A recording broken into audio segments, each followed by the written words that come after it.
OnePlus in a budget earbud on the end of Buds 2R. If you look at the price of Korchit and Namuka, either I don't know our budget in order. And I'll Velo and I the old million. Rather than I the road economy, even a budget earbud I can it. Pakshe, big billion days I put the eye at the end of the Martundino. And I'll put big dust sale at a compared to the eye at the end of the So, Randai Rubik number earbud I can do chicken and gill. OnePlus in a Buds 2R Vangicha buying a go. I'll the key and product. സവിശേഷതകളാണ് ഈ ഒരു വീഡിയോയിൽ പൂർണ്ണമായി ഞാൻ നിങ്ങളോട് share ചെയ്യാൻ പോകുന്നത്. കൂടാതെ നമ്മുടെ ചാനൽ അൺബോക്സ് എന്ന ഈ ഒരു നോട്ട് ബഡ്സ് 2 ആണ് നിങ്ങൾക്ക് വാങ്ങിക്കാൻ ആഗ്രഹമുണ്ടെങ്കിൽ ഡീപ് സ്റ്റോറിൽ വന്നു കഴിഞ്ഞാൽ ഇൻസ്റ്റയിലുള്ള ഡീപ് സ്റ്റോറിൽ വന്നു കഴിഞ്ഞാൽ അവിടെ നിന്ന് ഞാൻ മേടിച്ചതിനേക്കാളും കാശ് കുറച്ച് നിങ്ങൾക്ക് കിട്ടുന്നതാണ് ജസ്റ്റ് അൺബോക്സ്ഡ് പീസസ്. സോ ഈ ഒരു വീഡിയോ പൂർണ്ണമായും കണ്ടതിന് ശേഷം ജസ്റ്റ് ഒന്ന് ചെക്ക് ഔട്ട് ചെയ്യുക ഡീപ് സ്റ്റോർ. അപ്പോൾ ഇതാണ് നമ്മുടെ OnePlus നോട്ട് ബഡ്സ് 2R. എന്തായാലും ഫിസിക്കലി നോക്കുവാണെങ്കിൽ വളരെ മനോഹരമായിട്ടുള്ള ഡിസൈൻ ആണ്, കോമ്പാക്റ്റ് ആണ്. കൂടാതെ ഒരു ബോക്സി ടൈപ്പ് ആണെങ്കിൽ പോലും എഡ്ജസ് ഒക്കെ നല്ല രീതിക്ക് കർവ് ചെയ്തേക്കുന്നതുകൊണ്ട് തന്നെ നമ്മുടെ കയ്യിൽ അങ്ങോട്ട് കംഫർട്ടബിൾ ആയിട്ടിരിക്കും. പിന്നെ മാറ്റ് ഫിനിഷ് ആയതുകൊണ്ട് തന്നെ പെട്ടെന്ന് സ്ക്രാച്ച് ആയി പോയിട്ടും ചാൻസ് വളരെ കുറവാണ്. OnePlusന്റെ ലോഗോ മുകളിലുണ്ട്, മുന്നിലൊരു LED ഇൻഡിക്കേറ്ററും പിറകിലൊരു ടൈപ്പ് സി പോർട്ടും കാണാം. പിന്നെ നമുക്ക് എല്ലാവർക്കും അറിയുന്ന പോലെ തന്നെ ഇത് വെറും ഒരു കേസ് അല്ല, 480 mAh ബാറ്ററി കപ്പാസിറ്റി ഒരു പവർ ബാങ്ക് കൊടുത്തിട്ടുണ്ട്. അപ് ടു 38 hours ആണ് കമ്പനി അവകാശപ്പെടുന്ന ടോട്ടൽ പ്ലേ ടൈം. കൂടാതെ 1.5 hours ആണ് 100% ഇത് ചാർജ് ആകാനായിട്ട്. പിന്നെ കേസ് ചാർജ് ചെയ്യുമ്പോഴത്തേക്ക് ടൈപ്പ് സി ആയതുകൊണ്ട് തന്നെ നിങ്ങളിപ്പോൾ ഒരു ഫാസ്റ്റ് ചാർജർ യൂസ് ചെയ്യുന്നെങ്കിൽ പോലും അതിനകത്ത് ഔട്ട്പുട്ട് 5V1A അല്ലെങ്കിൽ 5V2A എന്ന് മെൻഷൻ ചെയ്തിട്ടുണ്ടെങ്കിൽ ഉറപ്പായിട്ടും അത് ചാർജ് ചെയ്യാം. ഒരു കംപ്ലൈന്റും അങ്ങനെ ഉണ്ടാവത്തില്ല. പിന്നെ ഡേറ്റ കേബിൾ എവിടെ തന്നെ യൂസ് ചെയ്യാൻ ശ്രമിക്കണം കേട്ടോ. ഇനി ലിഡ് നമ്മൾ ജസ്റ്റ് ഒന്ന് ഓപ്പൺ ചെയ്യുമ്പോഴത്തേക്ക് നല്ല എന്താ പറയാ, നല്ല ക്വാളിറ്റി ഉള്ള ലിഡാണ്. അതായത് എന്താ നമ്മൾ എത്ര ഒരു കുറച്ചൊരു മീഡിയം ഫാസ്റ്റിൽ നമ്മൾ ആക്കിയാൽ പോലും കണ്ടോ ലിഡ് അടയത്തില്ല. കൂടാതെ എന്താ പറയുക, നമ്മൾ ലിഡ് ഓപ്പൺ ചെയ്യുമ്പോൾ തന്നെ ഓൾറെഡി ഏത് ഡിവൈസിലാണോ നമ്മൾ പെയർ ചെയ്യുന്നത് അതിലേക്ക് ഓട്ടോമാറ്റിക്കലി അങ്ങോട്ട് റീകണക്റ്റ് ഒക്കെ ആകും കേട്ടോ. അപ്പോൾ എന്തായാലും ലിഡ് ഓപ്പൺ ചെയ്യുമ്പോൾ തന്നെ നമ്മുടെ ഇയർബഡിനോട് ഇരിപ്പുണ്ട്, ലെഫ്റ്റും റൈറ്റും ഒക്കെ തന്നെ അവിടെ മെൻഷൻ ചെയ്ത് വെച്ചിട്ടുണ്ട്. ഇനി ഇയർബഡിലേക്ക് വരണമെങ്കിൽ എനിക്ക് സത്യം പറഞ്ഞാൽ ഈ ഒരു ഡിസൈൻ ഇഷ്ടപ്പെട്ടു. ഒരു ഷോർട്ട് സ്റ്റെം കുറച്ച് വീതിയൊക്കെ ഉണ്ടെങ്കിൽ പോലും നല്ല രസമുണ്ട് കാണാനായിട്ട്. ചിലർക്ക് ചിലപ്പോൾ ഇഷ്ടപ്പെടാൻ ചാൻസ് ഇല്ല, എന്നാലും എന്നെ സംബന്ധിച്ചിടത്തോളം എനിക്ക് ഇഷ്ടപ്പെട്ടു. കുറച്ച് ആ സ്റ്റെം പോലും കുറച്ച് കേർവ്ഡ് ആക്കിയിട്ടാണ് കൊണ്ടുവന്നിരിക്കുന്നത്. മാറ്റ് ഫിനിഷ് ആണ് കേട്ടോ. പിറകിലുള്ള ആ ഒരു ഗ്ലോസി ഫിനിഷ് ഭാഗമാണ് നമ്മുടെ ടച്ച് സെൻസേഴ്സ് വന്നത്. അല്ലാണ്ട് വേറെ ഒന്നും തന്നെ നമുക്ക് ഇവിടെ ആക്ച്വലി ഇയർബഡുകളിൽ കാണാൻ സാധിക്കത്തില്ല. 12.4 mm ഡൈനാമിക് ഡ്രൈവേഴ്സോട് കൂടിയിട്ടാണ് ഈ രണ്ട് ഇയർബഡുകൾ നമുക്ക് ലഭ്യമാകുക. കൂടാതെ 8 മണിക്കൂറാണ് കമ്പനി അവകാശപ്പെടുന്ന സിംഗിൾ പ്ലേ ടൈം എന്ന് പറയുന്നത്. നമ്മളൊരു 60% കേട്ടാൽ മാത്രമേ കിട്ടത്തുള്ളൂ, അല്ലെങ്കിൽ ഉറപ്പായിട്ടും അതങ്ങോട്ട് 6ലോ 5ലോ ഒക്കെ പോകുന്നുള്ളതും വേറൊരു സംശയമില്ല. ഇനി ഇതിന്റെ ആ ഒരു വെയറിംഗ് കംഫർട്ടിലേക്ക് വരുവാണെങ്കിൽ ഇത് വളരെ കംഫർട്ടബിൾ ആയിട്ട് എൻ്റെ ചെവിയിൽ അങ്ങോട്ട് ഇരിപ്പുണ്ട്. ചെവിയിൽ വെക്കുമ്പോൾ തന്നെ അത്യാവശ്യം നല്ല രീതിക്ക് പാസീവ് നോയിസ് ക്യാൻസലേഷൻ വർക്കൗട്ട് ആവുന്നുണ്ട്. അതുകൊണ്ട് തന്നെ ചെറിയൊരു ക്രൗഡ് ആയിട്ടുള്ള പ്ലേസിൽ പോയിട്ട് നമ്മൾ പാട്ട് കേൾക്കുക, ഒരാൾ സംസാരിക്കുക അല്ലെങ്കിൽ മൂവീസ് കാണുമ്പോഴത്തേക്ക് യാതൊരുവിധ ഡിസ്റ്റർബൻസും നമുക്ക് ഔട്ട്സൈഡിൽ നിന്ന് ഉണ്ടാവാൻ ചാൻസ് ഇല്ല. പക്ഷേ ഇതിൽ ANC ഇല്ല, അതൊരു ചെറിയ ഡ്രോബാക്ക് ആണ്. ഡ്രോബാക്ക് എന്ന് പറയാൻ പറ്റില്ല, കാരണം 2190 OnePlus തരുമ്പോഴത്തേക്ക് ANC വെക്കില്ല. ANC വേണം, OnePlusന്റെ തന്നെ വേണമെങ്കിൽ ഉറപ്പായിട്ട് നമ്മൾ 3000 രൂപയ്ക്ക് മുകളിൽ മുടക്കേണ്ടിയിരിക്കുന്നു. ഇപ്പോൾ എനിക്ക് തോന്നുന്നു ബിഗ് ബില്യൺ ഡേയ്സിൽ 2500 നമുക്ക് OnePlusന്റെ നോട്ട് ബഡ്സ് 2 വാങ്ങിക്കായിരുന്നു കേട്ടോ.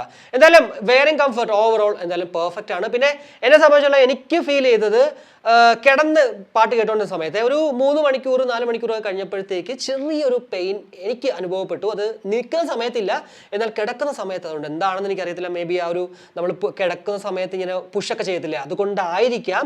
എന്തായാലും നിങ്ങൾക്ക് അങ്ങനെ എന്തെങ്കിലും ഒരു അനുഭവം ഉണ്ടെങ്കിൽ അത് വീഡിയോയുടെ കമന്റ് ആയിട്ട് ഇടണം. ഈ ഒരു നോട്ട് ബഡ്സ് 2R യൂസ് ചെയ്യുന്നത് ടച്ച് സെൻസേഴ്സ് ഒക്കെ അത്യാവശ്യം നല്ല സെൻസിറ്റീവ് ആണ്, അതിലൊന്നും വേറൊരു സംശയമില്ല. പിന്നെ ബേസിക് ടച്ച് കൺട്രോൾസ് നമുക്ക് HeyMelody ആപ്പിൽ പോയിട്ട് നമുക്ക് ഇഷ്ടമുള്ളത് കസ്റ്റമൈസ് ചെയ്യാം. അതുകൊണ്ട് തന്നെ ഇതിനകത്ത് ഇപ്പോൾ വരുന്നതെന്ന് വെച്ചാൽ ജസ്റ്റ് ഒരു 1 ടാപ്പ് ചെയ്യുമ്പോഴത്തേക്ക് നമുക്ക് കോൾ എടുക്കാനും കോൾ കട്ട് ചെയ്യാനും മ്യൂസിക് പ്ലേ ചെയ്യാനും പോസ്റ്റ് ചെയ്യാൻ സാധിക്കും. കൂടാതെ ഡബിൾ ടാപ്പ് നമ്മൾ വലുതിലാണെങ്കിലും ഇടതിലാണെങ്കിലും ചെയ്യുമ്പോഴത്തേക്ക് നെക്സ്റ്റ് ട്രാക്കിലേക്കും, ട്രിപ്പിൾ ടാപ്പ് നമ്മൾ ഏതിൽ വേണമെങ്കിലും ചെയ്താൽ പ്രീവിയസ് ട്രാക്കിലേക്കും പോകും. അതാണ് ഇപ്പോൾ കൊടുത്തിരിക്കുന്നത്. പക്ഷേ നിങ്ങൾക്ക് വേണമെങ്കിൽ ഇഷ്ടമുള്ളതാണ്. ഇപ്പോൾ ഇടതിൽ ഡബിൾ ടാപ്പ് ചെയ്യുമ്പോഴത്തേക്ക് ഗെയിം മോഡോ അല്ലെങ്കിൽ അങ്ങനെ ഇഷ്ടമുള്ള രീതിക്ക് നമുക്ക് മാറ്റിയെടുക്കാൻ പറ്റും HeyMelody ആപ്പ് വെച്ച്. പക്ഷേ നിങ്ങളുടെ കയ്യിലൊരു ഐഫോൺ ആണെങ്കിൽ iOSൽ ആക്ച്വലി ഈ ഒരു HeyMelody ആപ്പ് നമ്മുടെ OnePlus Nord buds 2R support ചെയ്യത്തില്ല കേട്ടോ.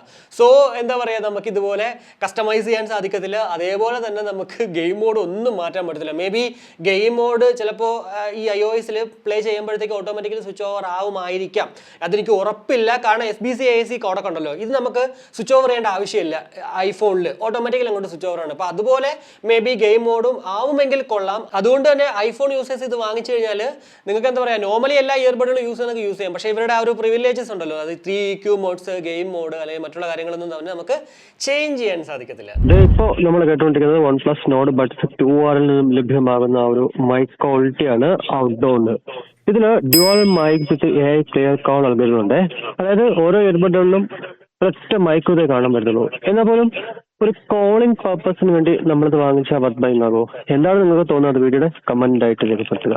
ഇനി ഇതിന്റെ മ്യൂസിക് ക്വാളിറ്റിയിലേക്ക് വരണമെങ്കിൽ ഇതിൽ SBC AAC കോഡൊക്കെ ഉണ്ട്. AAC കോഡൊക്കെ ഉള്ളതുകൊണ്ട് തന്നെ 100% നമ്മൾ പാടിട്ടാൽ പോലും യാതൊരു ഡിസ്ട്രാക്ഷൻസും ഉണ്ടാവാൻ ചാൻസ് ഇല്ല 99% പാട്ടുകളിലും. എന്നാൽ ചില പാട്ടുകൾ ഇടുമ്പോഴത്തേക്ക് ചിലപ്പോൾ ഡിസ്ട്രാക്ഷൻ ഫീൽ ഉണ്ടാവും. നമ്മളത് കുറ്റം പറഞ്ഞിട്ട് കാര്യമില്ല കേട്ടോ. പിന്നെ ഇതിൽ ഡോൾബി അറ്റ്മോസ് സപ്പോർട്ട് ആണ്. നമ്മളിപ്പോൾ മൊബൈലിൽ ഡോൾബി അറ്റ്മോസ് ഓൺ ആക്കിയിട്ടിട്ട് യൂട്യൂബിലേക്ക് കയറുമ്പോൾ പോലും ഓട്ടോമാറ്റിക്കലി അങ്ങോട്ട് സ്വിച്ച് ഓവർ ആവും. ഞാൻ കണ്ടതാണ് കേട്ടോ, കണ്ട കാര്യമാണ് പറയുന്നത്. പക്ഷേ ഭയങ്കര വലിയ ഫീൽ ഒന്നും ആ ഒരു ഡോൾബി അറ്റ്മോസിൽ കിട്ടിയിട്ടില്ലായിരുന്നു. മേ ബി ആ പാട്ട് സപ്പോർട്ട് ചെയ്തുകൊണ്ടായിരിക്കാം. എന്നാൽ ഡോൾബി അറ്റ്മോസ് സപ്പോർട്ട് ചെയ്യുന്ന പാട്ടുകൾ ഇടുവാണെങ്കിൽ ഉറപ്പായിട്ടും നല്ല പക്കാ ഫീൽ കിട്ടാനും ചാൻസസ് കൂടുതലാണ്. പിന്നെ ഡോൾബി അറ്റ്മോസ് ഒക്കെ ഇഷ്ടമുള്ളവർ ഉറപ്പായിട്ടും അങ്ങനെയുള്ള എന്താ പറയുക പക്ക ആ ഒരു ഡോൾബി അറ്റ്മോസ് സപ്പോർട്ട് ചെയ്യുന്ന പാട്ടുകൾ കേൾക്കാൻ ശ്രമിക്കുക. കൂടാതെ ഇതിൽ 3 EQ മോഡ്സ് ഉണ്ട്, ബോൾഡ്, ബേസ്, ബാലൻസ്ഡ്. അതിനകത്ത് എനിക്ക് ഫീൽ ചെയ്യുന്നത് വെച്ചാൽ ബോൾഡ് എന്ന് പറയുമ്പോൾ കുറച്ച് ഡോമിനേറ്റ് ആണ് ചെയ്യുന്നത് വോക്കലാണ് കേട്ടോ. എന്നാൽ ബേസ് എന്ന് പറയുമ്പോഴത്തേക്ക് നമുക്ക് എല്ലാവർക്കും അറിയാം ഒരു ബേസിന്റെ ഇടിയായിരിക്കും. എന്നാൽ ബാലൻസ്ഡ് ഔട്ട്പുട്ട് എന്ന് പറയുമ്പോഴത്തേക്ക് ഒരു ബേസും അതുപോലെ തന്നെ ട്രിബിളും എല്ലാം തന്നെ ഒരു ബാലൻസ് ആക്കി കൊണ്ടുവരുന്ന ഒരു രീതിക്കും. ഞാൻ ആദ്യം കുറേ പാട്ടുകൾ ബാലൻസ്ഡ് ഔട്ട്പുട്ടിലാണ് കേട്ട് നോക്കിയത്. എന്നാൽ കുറച്ച് കഴിഞ്ഞപ്പോഴത്തേക്ക് ബേസിലോട്ട് മാറ്റി. ബേസിലോട്ട് മാറ്റുമ്പോഴത്തേക്ക് കുറച്ച് ബേസ് ഡോമിനേറ്റഡ് ആയിട്ട് വരും. എന്നാൽ ഭയങ്കര വലിയ രീതിക്ക് ബേസ് ഉണ്ടെന്ന് വെച്ചാൽ ബേസ് ഡോമിനേറ്റഡ് ആയിട്ടുള്ള പാട്ടുകൾ ഇടുവാണെങ്കിൽ ഉറപ്പായിട്ടും നല്ല രീതിക്ക് ബേസ് ഉണ്ട്. പക്ഷേ ഭയങ്കര നമ്മൾ ഈ ബോട്ടിലൊക്കെ കിട്ടുന്ന പോലെ പ്രത്യേകിച്ച് നിർവാണ അയോണിലൊക്കെ നമ്മൾ കേട്ടപ്പോൾ കിട്ടിയ ഒരു ഫീലൊന്നും എനിക്ക് ഇവിടെ കിട്ടിയില്ല. പക്ഷേ ബേസ് ഉണ്ട് കേട്ടോ. ഞാൻ പറയുന്നത് നിങ്ങളൊരു ബേസ് ലവറാണ്, പക്ഷെ ഭയങ്കര ഒരു കട്ട ബേസ് ലവർ അല്ല എന്നുണ്ടെങ്കിൽ ഉറപ്പായിട്ടും ഇഷ്ടപ്പെടും. എന്നാൽ നിങ്ങൾ ഒരു കട്ട ബേസ് ലവർ ആണെങ്കിൽ ചിലപ്പോൾ ഇഷ്ടപ്പെടാൻ ചാൻസ് ഇല്ല. അങ്ങനെയാണെങ്കിൽ ഉറപ്പായിട്ടും നിർവാണ അയോണിലേക്ക് പോകുന്നതാണ് കുറച്ച് ബെറ്റർ. പക്ഷേ നിർവാണ അയോണിൻ്റെ പ്രശ്നം എന്ന് വെച്ചാൽ അവിടെ വേറെയും കംഫർട്ട് പലർക്കും ഇഷ്യൂ ഉണ്ട്. അങ്ങനെയാണെങ്കിൽ വീണ്ടും ഞാൻ പറയുന്നത് റിയൽമി T300ലേക്ക് പോവാം. കാരണം കുറച്ചുകൂടി ഇവിടെ എനിക്ക് കിട്ടിയതിനേക്കാളും കുറച്ചുകൂടി ഒരു ബേസ് ഫീൽ എനിക്ക് T300ൽ കിട്ടിയിട്ടുണ്ടായിരുന്നു കേട്ടോ. പിന്നെ ഓവറോൾ ആക്ച്വലി മ്യൂസിക് ക്വാളിറ്റി നമുക്ക് ഒരിക്കലും ഇതിന് കുറ്റം പറയാൻ പറ്റില്ല കേട്ടോ. നല്ല പെർഫെക്റ്റ് ക്വാളിറ്റിയാണ്, ഒരു റിച്ച് ക്വാളിറ്റി തന്നെയാണ് കിട്ടുന്നത്. വീണ്ടും പറയാനുള്ളത് നിങ്ങളൊരു കട്ട ബേസ് ലവർ അല്ല, എന്നാൽ ബേസ് ലവർ ആണ്. അങ്ങനെയുള്ളവർക്ക് ഉറപ്പായിട്ടും ഇത് ഇഷ്ടപ്പെടും എന്നുള്ളൊരു വേറെ ഒരു സംശയമില്ല. ഇനി നമ്മുടെ HeyMelody ആപ്പിൽ എന്തൊക്കെയാണ് ചെയ്യാൻ പറ്റുമെന്ന് നോക്കാവേ. ഞാൻ ഓൾറെഡി ഈ ഒരു ഇയർബഡ് കണക്ട് ചെയ്തേക്കുന്നുണ്ട് കേട്ടോ, ഇതുപോലെ വന്നത്. ഇനി നിങ്ങൾ കണക്ട് ചെയ്തില്ലെങ്കിൽ ഈ ഒരു പ്ലസ് ബട്ടൺ ഞെക്കി കഴിഞ്ഞാൽ ആഡ് കൊടുക്കാം. ആഡ് കൊടുക്കുമ്പോഴത്തേക്ക് ഇതുപോലെ സെർച്ച് ആവും. സെർച്ച് ചെയ്യുമ്പോൾ കണ്ടോ OnePlus Nord Buds 2R വന്നു. അതങ്ങോട്ട് കണക്ട് ചെയ്താൽ ഇതുപോലൊരു ഇന്റർഫേസിലേക്ക് വരും. അവിടെ നമുക്ക് ലെഫ്റ്റും റൈറ്റും എത്ര പെർസെൻറ്റേജ് ബാറ്ററി ഉണ്ടെന്ന് കാണിക്കും. അതേപോലെ തന്നെ സൗണ്ട് മാസ്റ്റർ EQ, ഇതാണ് ഞാൻ ഓൾറെഡി പറഞ്ഞു 3 EQ മോഡ്സ് ഉണ്ട്. അവിടെ നമ്മൾ നോക്കുവാണെങ്കിൽ ഇപ്പോൾ ഞാൻ ബേസിലായിട്ടേക്കുന്നത് നമുക്ക് ബോൾഡിലോട്ടാക്കാം, അത് അല്ലെങ്കിൽ ബാലൻസ്ഡിലേക്ക്, ഏതാണെങ്കിലും നിങ്ങൾക്ക് ഇഷ്ടം അതിലോട്ട് അങ്ങനെ മാറ്റുക. ഇനി അതല്ല നിങ്ങൾക്ക് ഇഷ്ടമുള്ളൊരു ഈക്വലൈസർ സെറ്റപ്പ് ചെയ്തെടുക്കണമെങ്കിൽ കണ്ട ഇവിടെ വന്നിട്ട് അങ്ങോട്ടും ഇങ്ങോട്ടും ഒക്കെ മാറ്റിയിട്ട് നിങ്ങൾക്ക് ഒരെണ്ണം അങ്ങോട്ട് ക്രിയേറ്റ് ചെയ്തിട്ട് അതിൽ പാട്ട് ഇട്ടുകൊണ്ടിരിക്കാം. കൂടാതെ ഗെയിം മോഡ് നമുക്ക് ഇവിടെ വന്നിട്ട് ഓണും ഓഫും ഒക്കെ ആക്കാൻ സാധിക്കും. അതുപോലെ തന്നെ ഫൈൻഡ് മൈ ഇയർബഡ് ഉണ്ട്. കൂടാതെ ഫേംവെയർ വേർഷൻ നമ്പറൊക്കെ കാണാം. കൂടാതെ ഇയർബഡ് കൺട്രോൾസിലേക്ക് വരുവാണെങ്കിൽ ഇവിടെയാണ് ഞാൻ ഓൾറെഡി പറഞ്ഞു റൈറ്റിലും ലെഫ്റ്റിലും ഒക്കെ നമുക്ക് ആക്ച്വലി സെയിം ആണ് കൊടുത്തേക്കുന്നത് ഓപ്ഷൻസ്. നിങ്ങൾക്കിപ്പോൾ റൈറ്റിൽ ഇപ്പോൾ എന്താ പറയുക ഈ ഒരു ട്രിപ്പിൾ ടാപ്പ് പ്രീവിയസിന് പകരം ഗെയിം മോഡ് മാറ്റി വെച്ചോളൂ. ഇനി ലെഫ്റ്റിൽ വന്നിട്ട് ഇവിടെ ഡബിൾ ടാപ്പിന് പകരം നമ്മുടെ പ്രീവിയസിലേക്ക് കൊടുത്തിട്ട് ട്രിപ്പിൾ ടാപ്പ് നമ്മുടെ വോയിസ് അസിസ്റ്റൻസിന് കൊടുക്കും.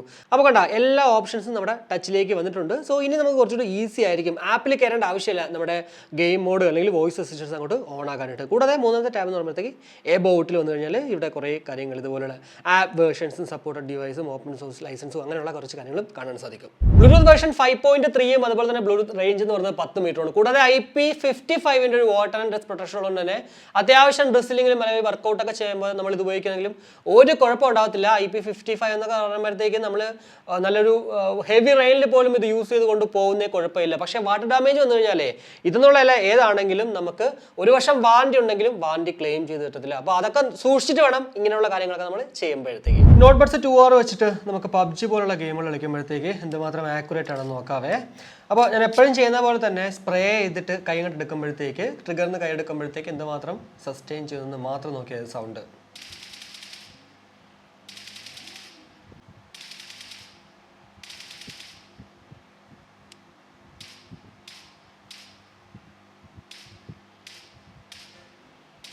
ഒരു പൊട്ടിക്കൊരു ഡിലേ എവിടെയോ ഉണ്ടല്ലേ, അത് ചെറിയൊരു 0.1 സെക്കൻഡ്. എന്നാൽ നമ്മൾ എന്താ പറയുക ഒരു സിംഗിൾ ഷോട്ട് ചെയ്തപ്പോഴത്തേക്ക് ആ ഒരു ഇഷ്യൂ വന്നില്ലായിരുന്നു. എന്തായാലും ഞാനിപ്പോൾ ആൻഡ്രോയിഡിൽ SPC കോഡൊക്കെ ഇട്ടിട്ടാണ് കേട്ടോ ഈ ഒരു ഗെയിം മോഡ് ഓൺ ആക്കിയിട്ട് കളിച്ചത്. അതുകൊണ്ട് തന്നെ ഇതാണ് ഇപ്പോൾ നിങ്ങൾ കണ്ടതാണ് ആക്ച്വലി മാക്സിമം ഔട്ട്പുട്ട് എന്ന് പറയുന്നത്. എന്നാൽ ചിലർ പറഞ്ഞു കേട്ടു OnePlusന്റെ മൊബൈൽ ആണെങ്കിൽ എന്താ പറയുക കുറച്ചുകൂടി ബെറ്റർ ആയിട്ട് ഒരു ലേറ്റൻസി ഇഷ്യൂ ഇല്ലാണ്ട് കളിക്കാൻ പറ്റുന്നുള്ളത്. എന്നാലും എന്നെ സംബന്ധിച്ചിടത്തോളം ഞാനിപ്പോൾ കളിച്ച് നോക്കിയപ്പോഴത്തേക്ക് ചെറിയൊരു പൊട്ടിക്കൊരു ഡിലേ ഉണ്ട്. പക്ഷേ നിങ്ങളൊരു നോർമൽ പ്ലെയർ ആണെങ്കിൽ ഇതൊന്നും വലിയ ഇഷ്യൂ ആയിട്ട് വരത്തില്ല. പക്ഷേ പ്രോ പ്ലെയർ ആണെങ്കിൽ ചിലപ്പോൾ ഇഷ്യൂ വരും. അതുകൊണ്ട് തന്നെ പ്രോ പ്ലെയേഴ്സ് ഉറപ്പായിട്ടും ഒരു വൈഡ് ഇയർഫോൺ വാങ്ങിച്ചിട്ട് കളിക്കുന്നതായിരിക്കും better OnePlus Nord buds 2R വാങ്ങിക്കുന്നതിനേക്കാളും. അപ്പോൾ ഇത്രയാണ് എന്തായാലും ഈ ഒരു OnePlus നോട്ട് ബഡ്സ് 2Rനെ കുറിച്ചിട്ട് എനിക്ക് നിങ്ങളുടെ ഷെയർ ചെയ്യേണ്ടുന്ന കുറച്ച് കാര്യങ്ങൾ എന്ന് പറയുന്നത്. 2199 രൂപയ്ക്ക് നമ്മളിത് വാങ്ങിച്ച വത് ബൈങ് ആകോ ഇല്ലെന്ന് വെച്ച് കഴിഞ്ഞാൽ കുഴപ്പമില്ല. OnePlusന്റെ ഒരു പ്രോഡക്റ്റ് വേണം, അത്യാവശ്യം നല്ല ബിൽഡ് ക്വാളിറ്റിയുള്ള പ്രോഡക്റ്റ് വേണം, ബാലൻസ്ഡ് ആയിട്ടുള്ള ഔട്ട്പുട്ടാണ്, എന്നാൽ ബേസ് കുറച്ചൊക്കെ വേണം എന്നുണ്ടെങ്കിൽ ഉറപ്പായിട്ടും ഇതിലേക്ക് പോകുന്നതിൽ വലിയ പ്രശ്നമൊന്നുമില്ല കേട്ടോ. പിന്നെ ഈ ഒരു ഡിസൈൻ നല്ല രസമുണ്ട്. പിന്നെ മൈക്ക് ക്വാളിറ്റി പേഴ്സണലി എനിക്ക് എടുത്ത് പറയേണ്ടതെന്ന് വെച്ചാൽ ഔട്ട്സൈഡിൽ നമ്മളിപ്പോൾ നല്ല ട്രാഫിക് ഉള്ള സ്ഥലത്തൊക്കെ നിന്ന് സംസാരിച്ച സമയത്ത് എന്താ പറയുക ഔട്ട്പുട്ട് നമ്മുടെ വോയിസ് കേൾക്കുന്നുണ്ട്, പക്ഷേ അതിൻ്റെ കൂടെ മറ്റതും കേൾക്കുന്നുണ്ട് കേട്ടോ. അതായത് നമ്മുടെ വണ്ടികൾ പോകുന്നതിന് സൗണ്ട് കേൾക്കുന്നുണ്ടായിരുന്നു. പക്ഷേ നമ്മൾ ഇൻഡോറിലൊക്കെ ആണെങ്കിൽ ഉറപ്പായിട്ടും എന്താ പറയുക നല്ല പെർഫെക്റ്റ് ആയിട്ട് ഇപ്പോൾ പതുക്കെ സംസാരിച്ചാൽ പോലും നല്ല പക്ക കിട്ടുന്നുണ്ട്. നിങ്ങൾ ഇവിടെ ഈ ഒരു വീഡിയോയിൽ കേട്ട ആ ഒരു ഔട്ട്പുട്ട് എന്ന് പറഞ്ഞാൽ ഞാൻ ഔട്ട്സൈഡിൽ നിന്ന് സംസാരിക്കുന്നത്, പക്ഷേ അവിടെ പുറമെ ആരും ഇല്ലായിരുന്നു. അതുകൊണ്ട് തന്നെ ഉണ്ടോ ഞാൻ പതുക്കെ സംസാരിച്ചിട്ട് നല്ല പെർഫെക്റ്റ് ആയിട്ട് നിങ്ങൾക്ക് കേൾക്കായിരുന്നു. സോ മൈക്ക് ക്വാളിറ്റിയുടെ കാര്യത്തിൽ ഒരിക്കലും ഇതിൽ കുറ്റം പറയാൻ പറ്റത്തില്ല, പ്രത്യേകിച്ച് ഈ ഒരു റേഞ്ചിൽ. കാരണം നോർമലി നമ്മൾ ഏതൊരു പ്രോഡക്റ്റ് എടുത്ത് പോയാലും മൈക്ക് ക്വാളിറ്റി ഇഷ്യൂ ഉണ്ടാവും. പക്ഷേ ഇവിടേക്ക് വന്നപ്പോഴത്തേക്ക് പ്രത്യേകിച്ച് 1799 രൂപയ്ക്കാണ് നിങ്ങൾ വാങ്ങിച്ചെങ്കിൽ ഉറപ്പായിട്ടും ഒരു ഇഷ്യൂ ഇല്ലായിരുന്നു. നിങ്ങൾക്ക് ലാഭമാണ് മൈക്ക് ക്വാളിറ്റിയുടെ കാര്യം. കൂടാതെ മ്യൂസിക് ക്വാളിറ്റിയും ഞാൻ പറയണത് പക്കയാണ്. ഓവറോൾ ഒരു 1799 രൂപയ്ക്ക് കിട്ടുന്നെങ്കിൽ കണ്ണും പൂട്ടി വാങ്ങിക്കും കേട്ടോ. OnePlusന്റെ ഒരു പ്രോഡക്റ്റ് വേണമെങ്കിൽ നിങ്ങളുടെ കയ്യിലൊരു OnePlusന്റെ മൊബൈൽ ആണെങ്കിൽ എല്ലാ അഡ്വാൻറ്റേജും നമുക്ക് അവിടെ കിട്ടും. പ്രത്യേകിച്ച് ഒരു ലിഡ് ഓപ്പൺ ചെയ്യുമ്പോൾ തന്നെ OnePlus ആയിരുന്നെങ്കിൽ അതിനകത്ത് നമ്മുടെ ഐഫോണിലൊക്കെ എന്താ പറയുക എയർപോർട്സ് കണക്ട് ചെയ്യുമ്പോഴത്തേക്ക് പോപ്പ് ആയിരുന്നില്ലേ, അതുപോലെ വരും. ബാറ്ററി ഒക്കെ എത്ര പെർസെൻറ്റേജ് വരെ ഉണ്ടെന്ന് പോലും അതിൽ കാണിക്കും. അപ്പോൾ അതുകൊണ്ടൊക്കെ ഞാൻ പറയുന്നത് നിങ്ങളുടെ കയ്യിലൊരു OnePlusന്റെ മൊബൈൽ ആണ് ഇരിക്കുന്നതെങ്കിൽ ഉറപ്പായിട്ടും ഇത് 1800 രൂപയ്ക്ക് വാങ്ങിച്ചാൽ നഷ്ടമേ ഇല്ല, വർത്തായിരിക്കും. പിന്നെ OnePlusന്റെ മൊബൈൽ അല്ലാത്തവർക്കും നോ പ്രോബ്ലം വാങ്ങിച്ചോളൂ 1800 രൂപയ്ക്ക്. OnePlus എന്ന് പറഞ്ഞ ബ്രാൻഡിനെ ഇഷ്ടപ്പെടുന്നവർ. അപ്പോൾ ഇത്രയേ ഉള്ളൂ. എന്തായാലും ഈ ഒരു വീഡിയോയിലൂടെ OnePlus നോട്ട് ബഡ്സ് 2Rനെ കുറിച്ചിട്ടുള്ള ഏകദേശ ധാരണ നിങ്ങൾക്ക് ലഭ്യമായി എന്ന് വിശ്വസിക്കുന്നു. കൂടാതെ വീണ്ടും എനിക്ക് പറയാനുള്ളത് നമ്മുടെ ചാനൽ അൺബോക്സ് ചെയ്ത ഈ ഒരു OnePlus ബഡ്സ് 2R നിങ്ങൾക്ക് വേണമെങ്കിൽ നേരെ DeepZStoreലേക്ക് വന്നോളൂ, അവിടെ നിങ്ങൾക്ക് വാങ്ങിക്കാം. ഇത് മാത്രമല്ല നമ്മുടെ ചാനൽ അൺബോക്സ് ചെയ്യുന്ന എല്ലാ പ്രോഡക്റ്റുകളും ഉണ്ട്. കൂടാതെ ഫസ്റ്റ് കോപ്പി വാച്ച് പ്രോഡക്റ്റുകൾ, അതുപോലെ തന്നെ ഇയർബഡുകൾ, വാച്ച് സ്ട്രാപ്പുകൾ, ഇയർബഡ് കേസസ് എല്ലാം തന്നെ അവിടെ കിട്ടും. സോ വീഡിയോ പൂർണ്ണമായും കണ്ടതിന് ശേഷം നേരെ അങ്ങോട്ട് പോയിട്ട് ജസ്റ്റ് ഒന്ന് ചെക്ക് ഔട്ട് ചെയ്യുക DeepZStore. അപ്പോൾ ഇത്രയേ ഉള്ളൂ. എന്നാലും നിങ്ങളുടെ വിലയേറിയ അഭിപ്രായങ്ങളൊക്കെ തന്നെ നമ്മുടെ വീഡിയോയുടെ കമന്റ് ആയിട്ട് കൂടുതൽ ലൈക്ക് ചെയ്യാനും ഷെയർ ചെയ്യാനും ഒക്കെ ഒന്ന് കൺസിഡർ ചെയ്യുക. അപ്പോൾ മറ്റൊരു വീഡിയോ കാണുമ്പോഴേക്കും ബൈ.